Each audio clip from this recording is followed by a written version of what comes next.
Well, who is the most dangerous man in the world? Jeff Bezos, in my opinion, is probably the most dangerous man in the world. Just listening to his remarks at COP, whatever it's called, and it tells you everything. The COPs were always created for the benefit of the rich people. And before there were COPs, there were knights, and knights were independent citizens who had achieved a certain level of goodness, and they all carried swords, and they were able to execute justice. And these knights were against the evil in the world, and of course if the evil gathers together for long enough, it finds a way to get rid of the knights, okay? And so you have the cops. And so Jeff Bezos was the main speaker in this COP event, and his plan for humanity is that all of us, all of the poor people, move off the planet into outer space, into specially constructed demonic factories, and the planet gets turned into a health resort for the rich and the famous. And so, as well as having the most stupid people on the planet, the richest people, probably the most stupid people on the planet, we also have wise ideas. And the wise idea is the opposite of that.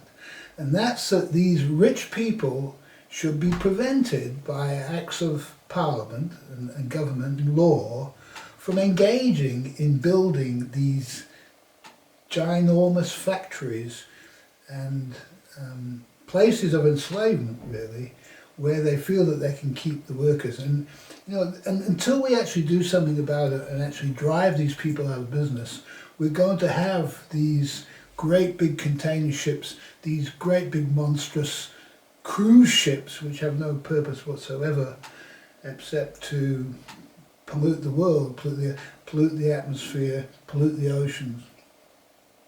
And nobody's doing anything about it. Nobody's saying that Jeff Bezos' Amazon factories need to be shut down. And nobody's saying that the cruise liners all need to be abolished and abandoned, and that the limits of what you can build in terms of size needs to be limited. So there has to be some solution to this problem of the world problem. And you can see the movement in the direction of a solution is coming from the movement of young people moving onto the ocean and living in a small, self-contained lifestyle and getting back to the only unpolluted place of the world, which are the distant islands and seas of the planet. And so there's a move in this direction, there's a move to smallness. And when we see windsurfers, or we see even the America's Cup boats, they're not huge boats, but they're exploring the latest technologies of wind and sail and hydroplaning and things like that.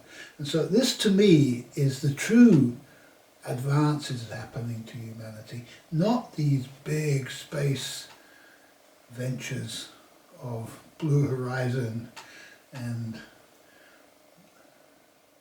Jeff Bezos. Okay, so Jeff Bezos is a very, very foolish, stupid man with a lot of money, and somebody has to rein these people in. And the only way you can actually get any political representation is if your work gives it to you, because at the end of the day we're all here. What a man wants to do is to work in the pursuit of what he feels is important. And so every human being needs to be able to pursue what he's called to do. Now in the olden days, if somebody was called to be a windsurfer, pick any subject you like, he would go and see another master windsurfer. So he'd be the junior player, he hadn't even got a windsurfer yet, but he just felt that he wanted to be a windsurfer.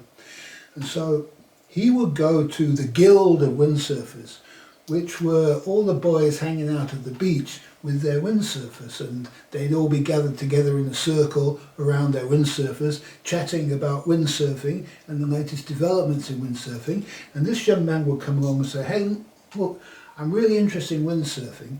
Can you help me? And all the windsurfers would immediately turn and look at the greatest windsurfer amongst them. And this great windsurfer would then, okay, it must be me this time. And so he would say, well, what you should do is you should become an apprentice windsurfer. And is there anybody here who feels that he would like to have this young man as an apprentice? Now, it wasn't allowed that nobody take the man on as an apprentice. You know, oh no, we don't want you. They had to take him because he is called to do this. It is beyond the dignity of any of these people and the young apprentice to turn anybody down for any reason whatsoever. And so, until he's called to do something else, which he may well be, you know. You may be a windsurfer for 20 years and then become a philosopher, have to start at the beginning.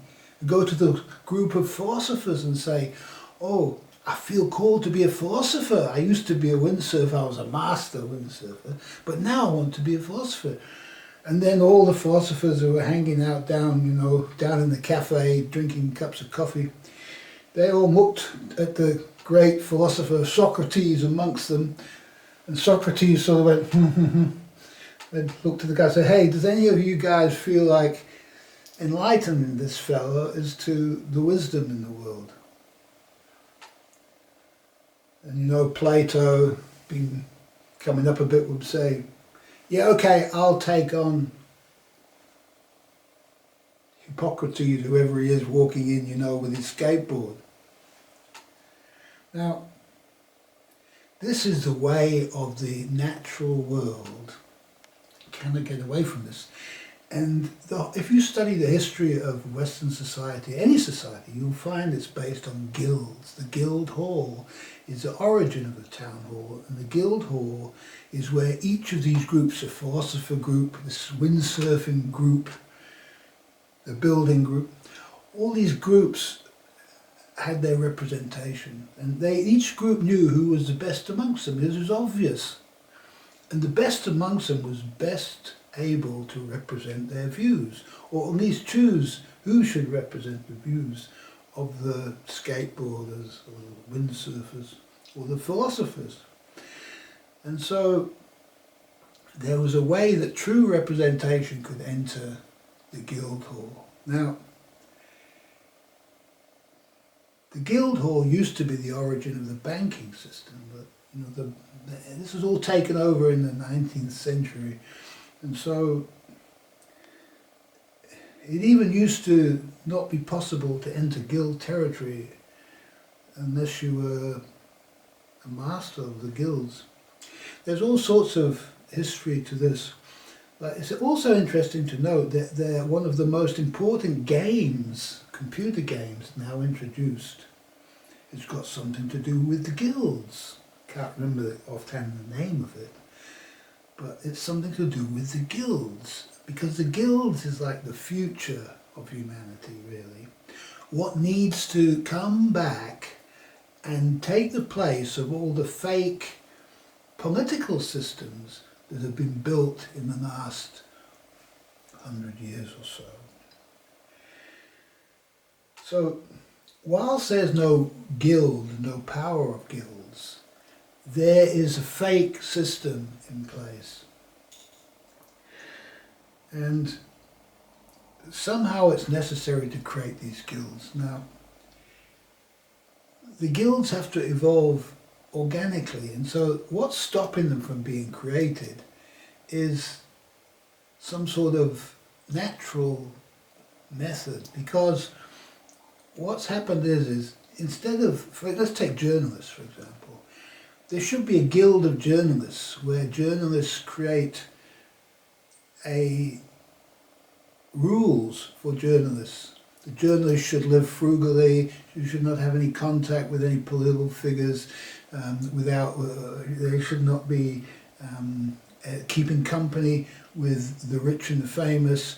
That they should be living austere lives as would suit a knight on the pathway, and that they always tell the truth, nothing but the truth, and the whole truth. So, unfortunately, what's happened is the journalists aren't free anymore, because only free people who can actually do that. And so journalists have been undermined. There's no guild of journalism because these journalists have been bought by the media moguls that arose. You can probably trace it mainly back to the First World War, Beaverbrook and Northcliffe and one or two others. These people controlled the propaganda of the people. It wasn't news, it wasn't journalism anymore, it was propaganda. And so what fake news is propaganda. That's what it is, that's fake news. And all we've got now is fake news. There's nothing but fake news because there's no guild of journalists. And so the first guild that really needs to form, or the first law, in fact, that we could make is that all journalism will be conducted by guilds, and that it will be necessary for anybody who is working in this sphere, and it's necessary only for journalists to know who journalists are, for them to be part of the guild, not controlled by anybody. Anybody who wanted to be a journalist could simply say, I'm a journalist, I'm part of them, and go and join in with the guild. You know, the guild is here, meeting here, you just walk in the door, and there you are, you're a journalist. And so your work is subject to inspection by other journalists, and if you're making propaganda, well, you know, they're going to have you, because you're going to be going against the truth. And it was the richest people in the world who bought the media empires, created the media empires, and became the media moguls. And it's necessary to make this illegal. Anybody can do this. So this is a start, if you like, of reconstituting society upon a truthful basis. Because if there's no truth in society, we've got nothing. We don't have a society. All we've got is a kind of an anarchy, really. And it puts itself forward as some kind of a system, but it isn't. There's no system. It's just anarchy, because anybody who is trying to do any good in the system is actually disassociated with, made into some kind of scapegoat, and in the end anybody who's trying to improve matters just walks away. That's all that's happening now, and we end up with a world of cowards. They can't help being cowards because the evil has come to gathered in force and created new laws to prevent heroic people from being heroes. So this is the first video I'm making about this subject. It's probably going to be my last, because it's all that's needed to understand where the direction for the future needs to come from. And without truth in the world, we have nothing. And you can't legislate for truth. You can't appoint people to keep truth. Can't do this. You have to have a guild of journalists who are not allowed to associate in any way, come person to person with anybody in any position of authority whatsoever. No government people, no political people, no media people, no rich and famous, no company magnates or owners. These people need to be alone in the world, dedicated to the truth that will set everybody free, including themselves. It's a vision for the future. It's a bit different from Jeff Bezos, which says that everybody who wants to be part of the guild has to go to space and be some kind of a space convict. You don't need to take my word for it. Just go and listen to what he said at COP.